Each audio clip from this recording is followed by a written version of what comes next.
ঘুমের ওষুধ খেয়ে আত্মহত্যা করার চেষ্টা করলো রোশনাই। আরণ্যকের সাথে রাস্তায় দেখা করা নিয়ে প্রচুর অপমান করে বাড়ির সবাই রোশনাইকে, যেটা সহ্য করতে না পেরে ঘুমের ওষুধ খেয়ে নেয়।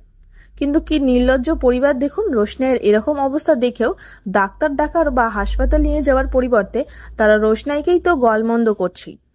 উল্টে তাদের চিন্তা, এ মেয়ে যেন এখানে না মরে, তাহলে আমরা ফেঁসে যাব। ভাগ্য ভালো ওখানে আরণ্যক উপস্থিত ছিল, তাই না হলে তো মেয়েটা মরেই যেত।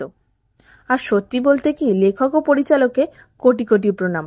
যেখানে চারিদিকে ভিলেনের ছড়াছড়ি, সেখানে নায়িকাকে স্ট্রং করার পরিবর্তে ভেজা বেড়াল করে রেখে দিয়েছে। আর নায়কের কথা না বলাই ভালো, কারণ সমস্ত সিরিয়ালের নায়কদের একই দশা। বাকি তোমরাই বলো, তোমরা কি চাও রোশনাই একটু স্ট্রং হোক, নিজের জায়গাটা বুঝে নিতে শিখুক, আর সবাইকে একে একে জব্দ করুক?